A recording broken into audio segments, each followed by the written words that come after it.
how often do you use AI? If it's not daily, I think you're generally behind.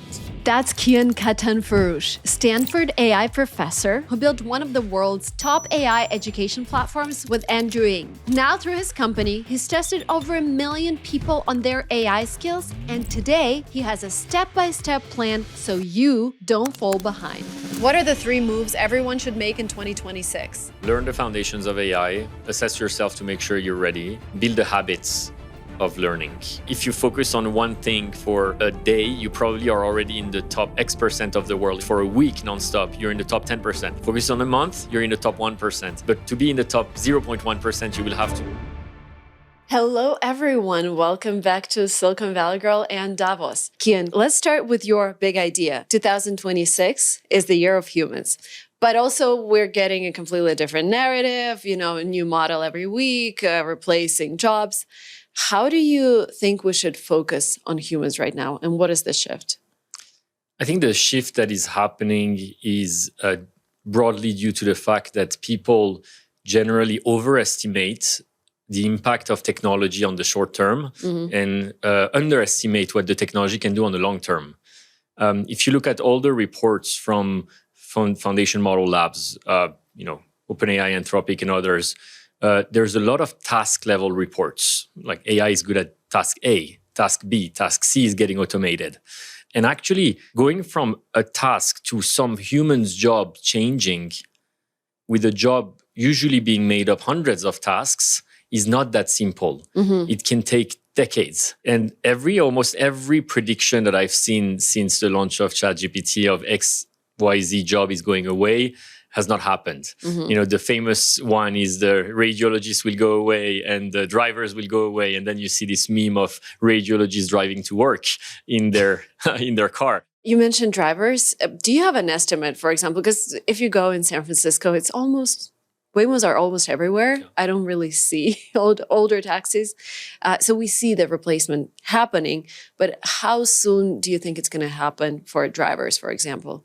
Yeah, well, you look like the rise of Waymo, Cruise, all these companies in the self-driving space, really started in 2014, 2015. So we're already 11 years into them having hired tons of engineers to build that problem. So even autonomous driving has been a decade of full-on research with people working so hard.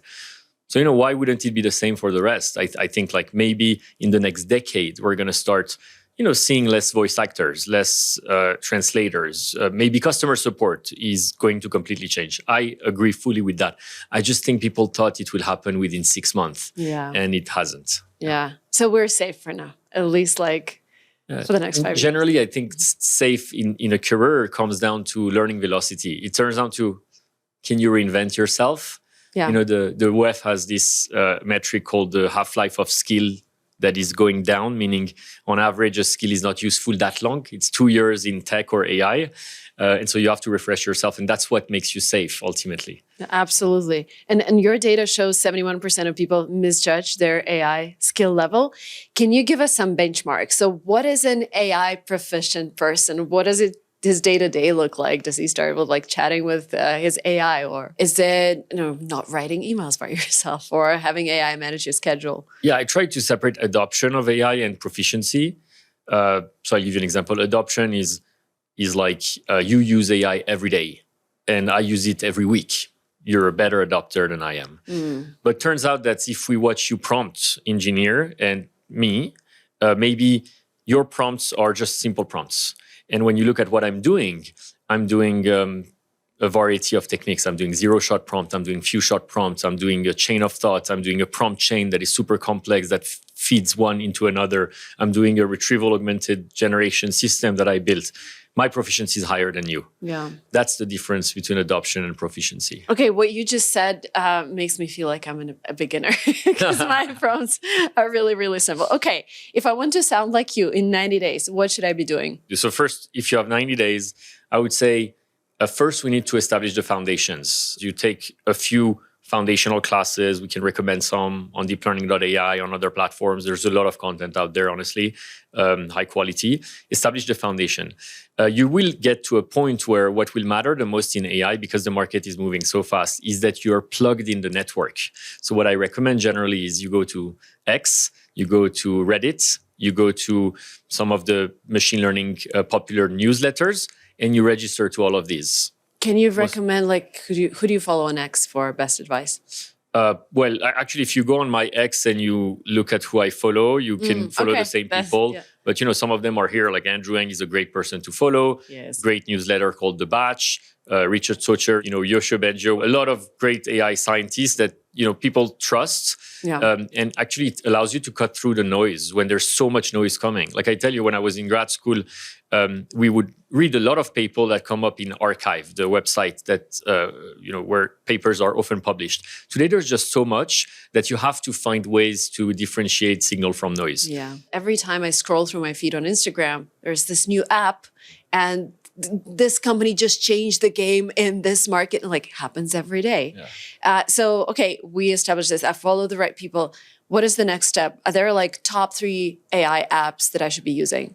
Yeah, I mean, I recommend obviously Workera for testing yourself, although it's mostly used in corporations. Other than that, deeplearning.ai has a lot of free content out there. It's really good. You also find that the LLMs can help you learn. Like, you can actually prompt the LLMs. But the bottleneck is people don't know what to ask the LLM.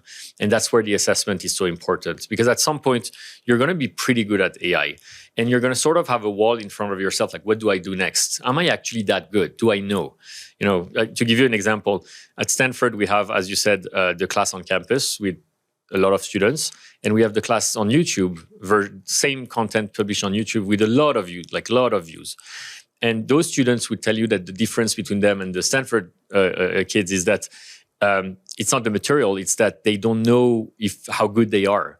The Stanford students, they have friends at OpenAI, they have friends at Meta, they have friends at Google, they know how good they are compared to the bar. How much does it take to get a job there? But if you're somewhere in the world with no ecosystem, you're not plugged in, it's really hard. And so that's where the assessment is so important. It can tell you, hey, actually, you thought you're pretty good, but that's not the bar. The bar is actually higher. Top 3 questions that you should ask yourself to kind of understand your level. How often do you use AI? Mm-hmm. If it's not daily, I think you're generally behind right now. That's a simple one. The other one is, think about 10 products that use AI that you encounter in your daily life. Can you come up with 10 products? And some people would realize, like, actually, I don't realize, where is AI? Is it here? Is it there? I don't know. I don't have this ability to, like, identify AI. Mm-hmm. You're probably behind. When Kian says that, a lot of people have the same reaction. Okay, by that definition, I'm definitely not using AI enough yet. And honestly, for most teams, it's not a motivation problem. It's that there is no simple visual way to plug AI into the work they're already doing. Right now, AI usually lives in fragments. Cursor in one tab, Claude Code in another, maybe a Copilot or an OpenAI model somewhere else. That's exactly how my team used to work too before we changed our setup. Ideas in one place, guidelines in another, code somewhere else, video editing on another platform, and almost no visibility into how all of it connects. That's why I got excited about partnering with Miro and their MCP server. MCP lets you connect your Miro canvas directly to the AI coding tools you already use. So instead of Miro being notes on the side, it becomes the central hub where your specs, diagrams, and context actually feed your agentic coding workflows. Practically, it changes 2 big things.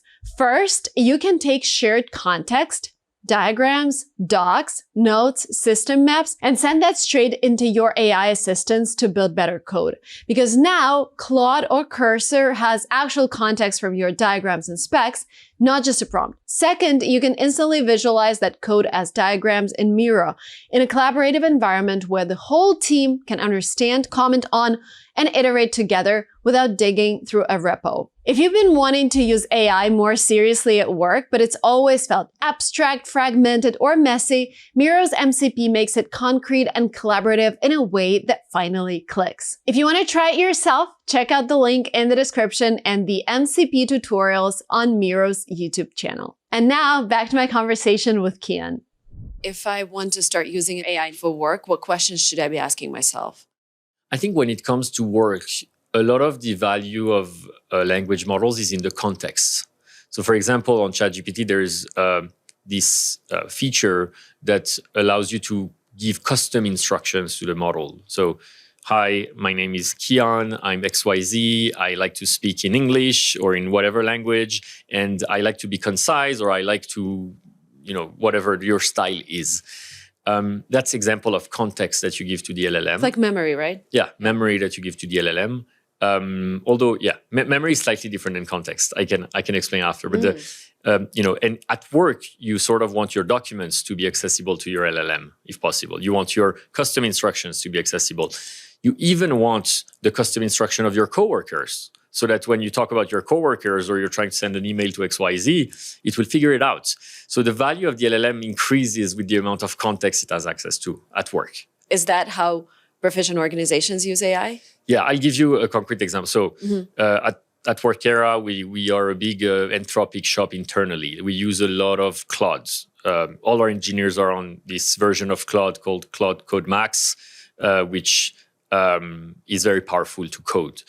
And across the company, we have things that we call skills. Anthropic calls it skills, where you can think of them as files that define a certain way of doing a certain thing. Like, here is how we recruit at Workera, or here is our brand guidelines. This is the font we use. This is how we speak. These are the color palettes that you can use.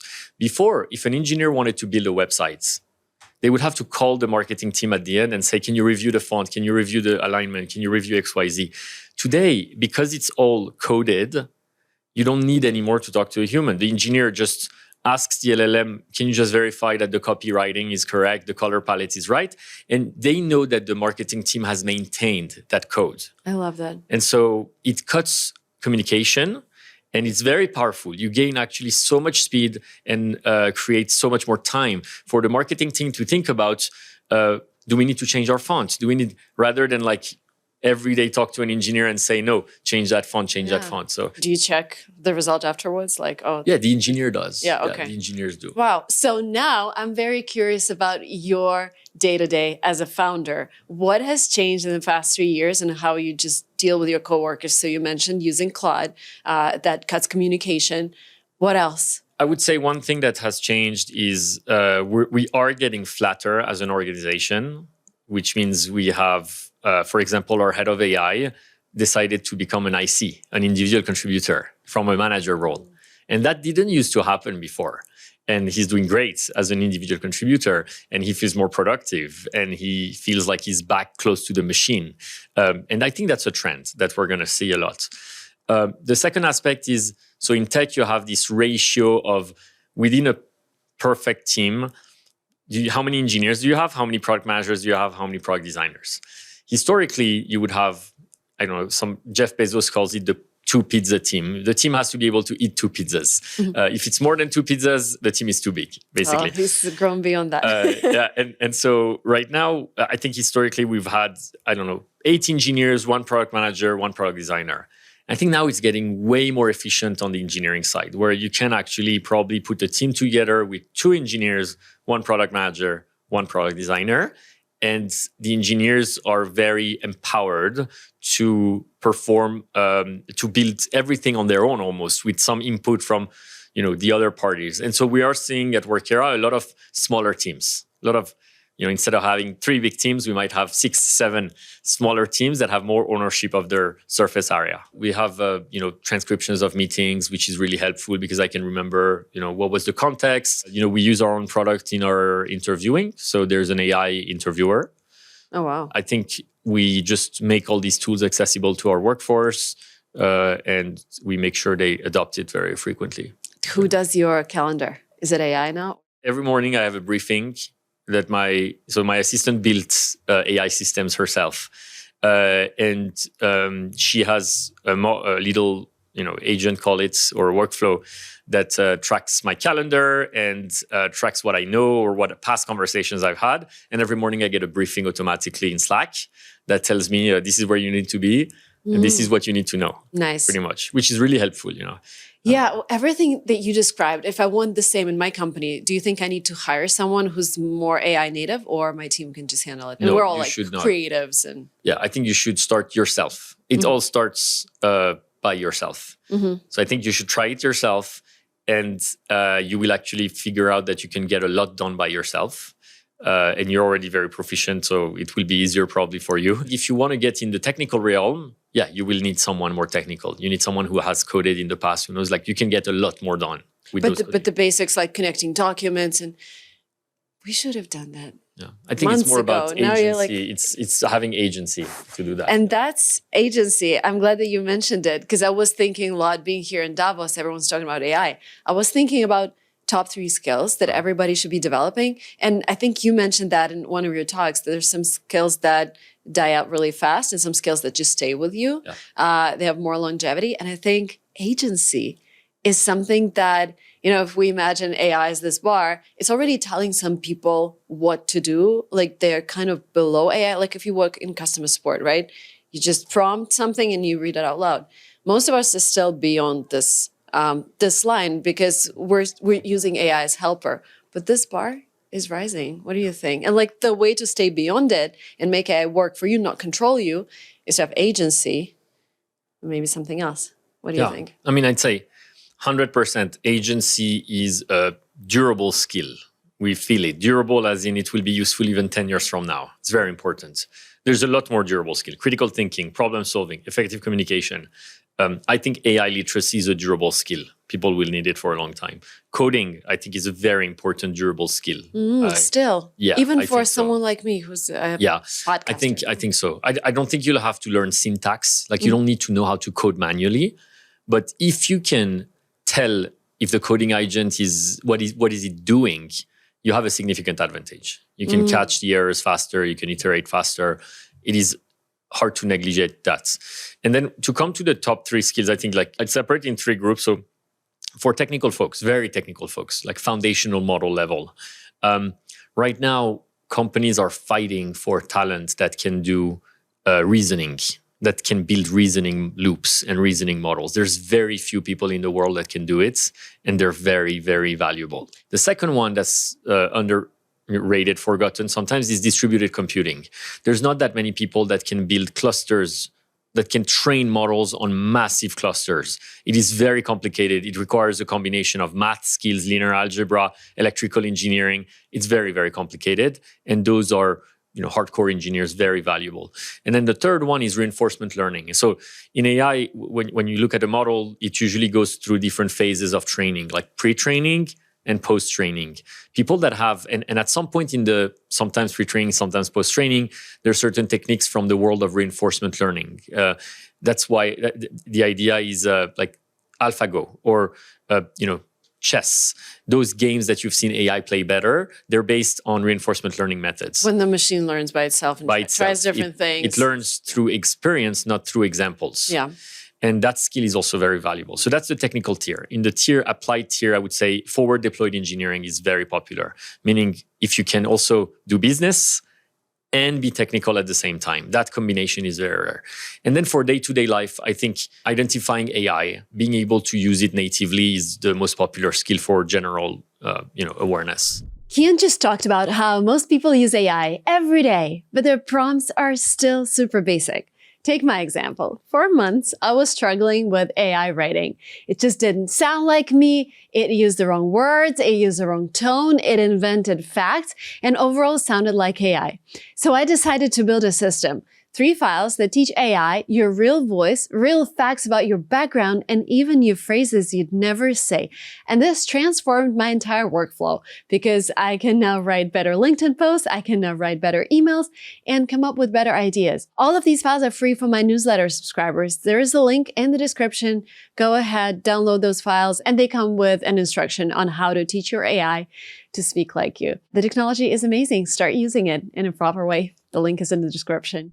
So do you see jobs market going down at all? Or what's your projection for the next 5 years? So a few things. I would say, one, people say Gen Zs, there's no job for Gen Zs. We've heard that over the last couple of years.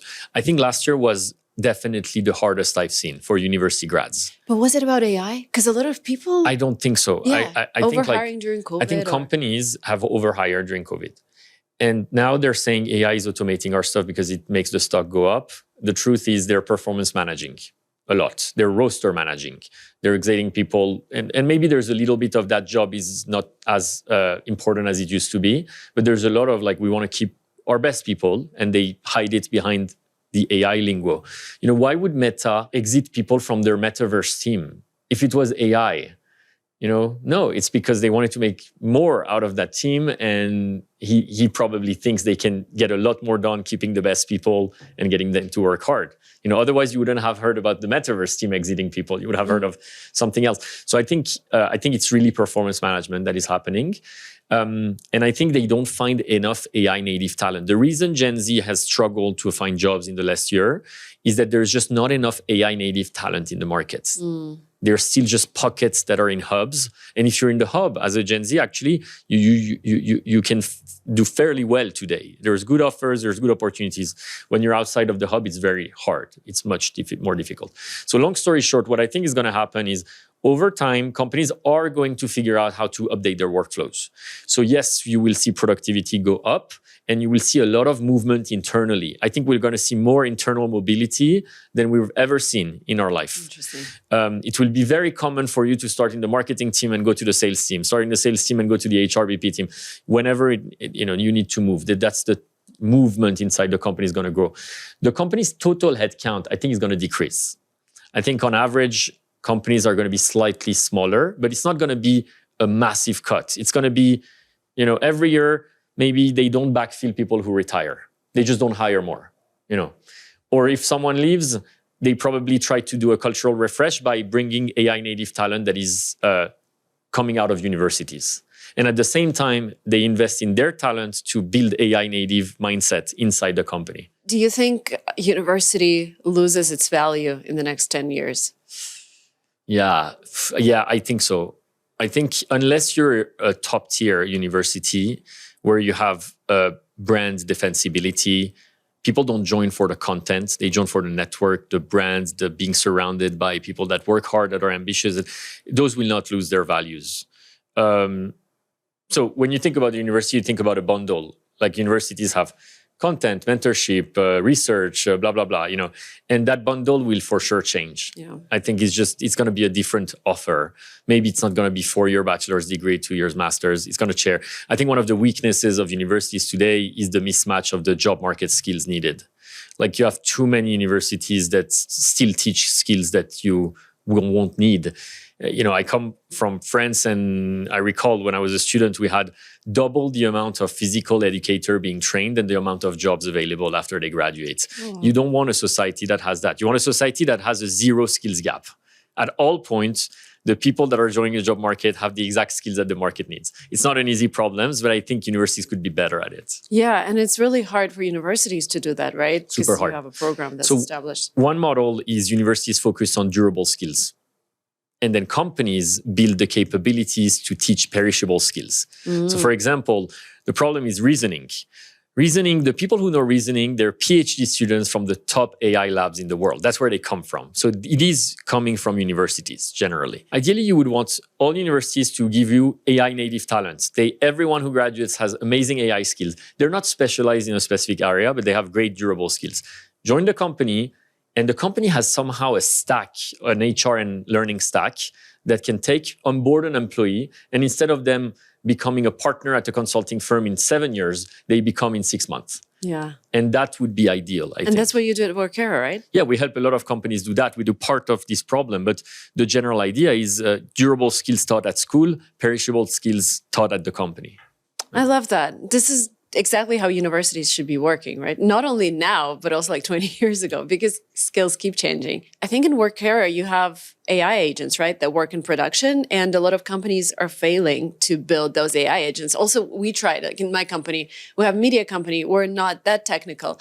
But from what I see, agents sound great, but then in real world, it's still like a set of steps that they're following, and you still need a lot of human work.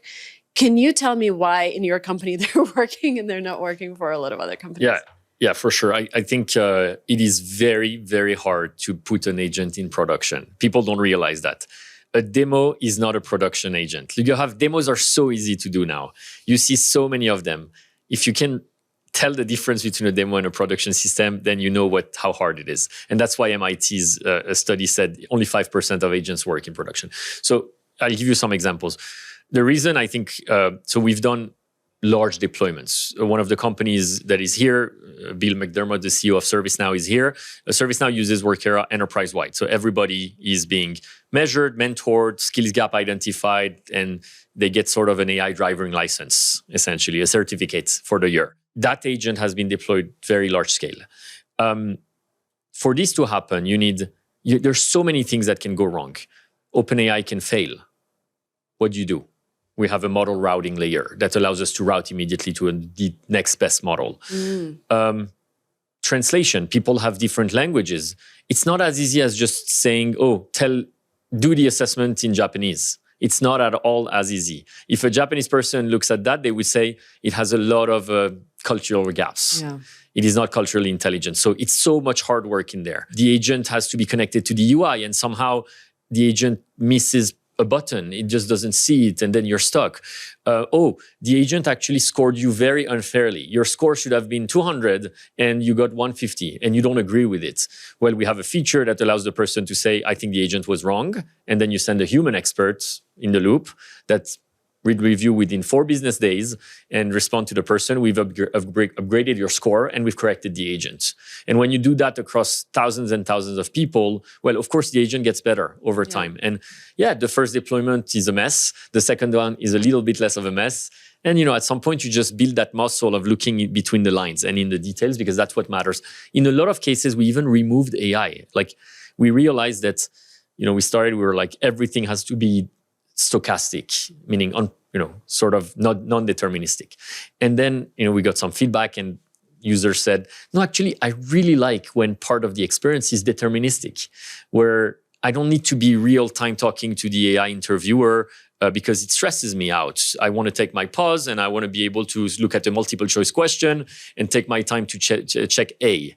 That's not, doesn't need like agentic AI. Yeah. And so we had to decide, where do we do deterministic and where do we do stochastic? Because stochastic allows you to understand the reasoning of the person. You have a live conversation with an agent, you can dig deeper in their thoughts, but it's not always the right solution.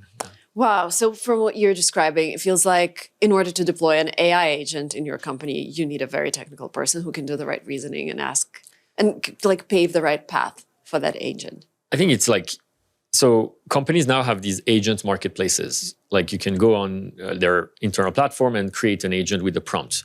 That is very different than building an agentic company where the bar is just super high. So for example, if you want to create a bot on Slack that reads a channel and summarizes it for you every day, you don't need a team that is technical. You now can have someone go on the marketplace of agents, hook it, connect it to Slack and tell it what to do. It will do it.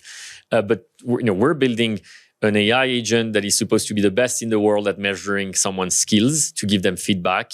That's a different problem. You can't get it wrong. The bar is extremely high. And there you need a research team, you need an applied team, you need a product team. And talking about jobs, I feel like we need more and more people these days because of all of the tools, all of the opportunities that open up. But do you think there will be more companies? Because it's easier to start a company. Yeah, I think there will be more companies. Is it going to help even out the market?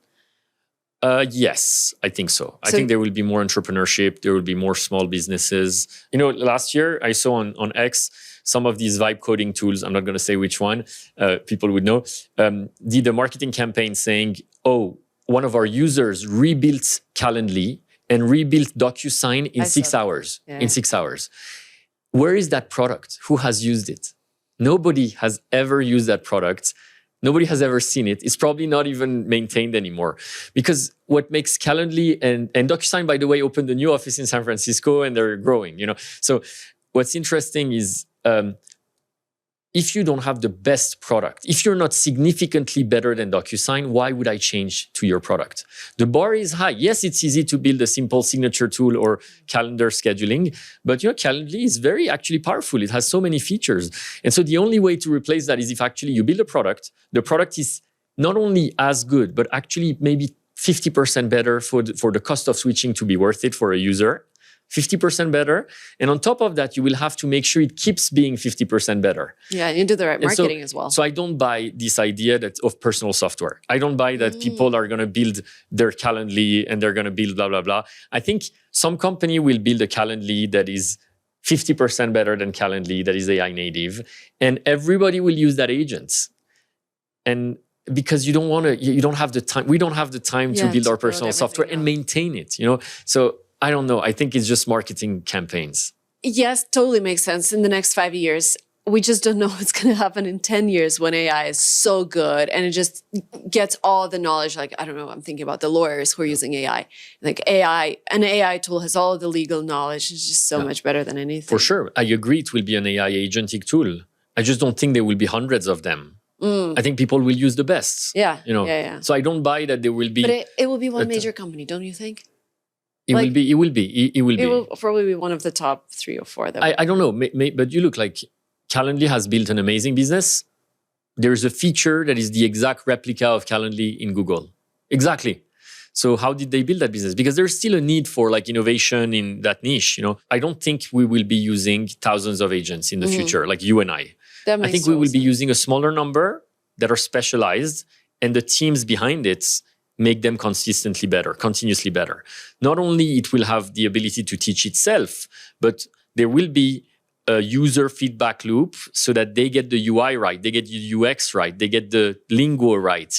These things are very important at the end of the day. Yeah, it sounds very positive for entrepreneurship, because sometimes as an entrepreneur, when I think about AI, if AI can identify the problem, like when it comes to Amazon Marketplace, for example, identify the product where demand is more than supply, just ship it from China automatically and just sell it, it makes me a little sad. But from what you said, because it takes a human to constantly improve something and think about the details and innovate. And that's the defensibility is not the software. It's not going to be the code, because that's easy. It's the expertise that it put into it. And the founder energy. The user feedback, the agency of the founding team, things like that matter more. And that's what makes them win. Yeah. I love it. Okay, for everyone who is listening, our audience is 25 to 40 years old.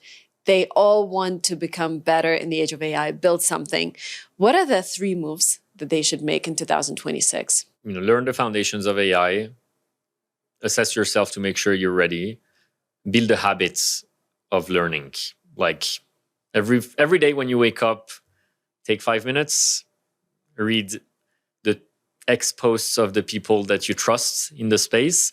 And it turns out, you won't feel better after a week, but you will feel a lot better after a year. You'll feel like you're probably at the cutting edge. Someone said, I saw if you focus on one thing for a day, you probably are already in the top, X% of the world in that thing. If you focus on it for a week nonstop, you're in the top 10%. Focus on a month, you're in the top 1%. But to be in the top 0.1%, you will have to build that habit and follow it for 5-10 years. And you might be the top 0.1% at what you're trying to do. I love that. I also like your point about joining a hub, because this helps you evaluate yourself against other people, and compare notes and learn from each other. Yeah. Maybe start locally and then, change groups. Yeah, I think especially if you're early in your career, today hubs have significant advantages because, AI started in the Silicon Valley, pretty much the new wave of AI agents. So companies came. So there was more opportunities. So more people came. Because more people came, more companies came. And now if you're in San Francisco, you don't even need to put an effort to learn what's happening in AI. I go out at the dinner, we talk about voice AI somehow. People talk about Tesla autonomous autopilots. You just learn constantly because you're in the hub. I think in the next few years, it will be like that. The hubs are way advanced compared to the rest. But I think that in the next 5-10 years horizon, people will get slightly older. They would want to build families. They will leave the hubs, a lot of them. They will take that knowledge with them. they will probably start building somewhere else. Local hubs. And exactly. And that's what happened in the dot-com when software engineering was concentrated. And a few years later, actually it became democratized because of online learning, because of access to information, but also because a lot of these experts moved elsewhere. And I think the same thing will happen. In 10 years, even outside the hubs, you will find great AI native micro hubs or local communities. Yeah, that's amazing. Thank you so much for this conversation. I love podcasts. When after the podcast, I'm going to just text my team. We're going to build the Claude thing. We're going to make sure we have all of the documents, everything synced. Good. Thank you so much. Love this feeling. Yeah, Let's get to work. It was fun. Yeah. Thank you. Kian is the reason why I came back home from Davos and started implementing Claude across everything that I do. We set up multiple Claude projects for all the social media that we're running. And honestly, it's been so transformational. Another conversation that's been really transformational was my conversation that I recorded at Davos with Ryan Roslansky. So if you're all about AI, if you're interested in what's happening to jobs and how you can get a better job by posting on LinkedIn, watch that episode. It's live on my channel and I'll see you very soon. Bye.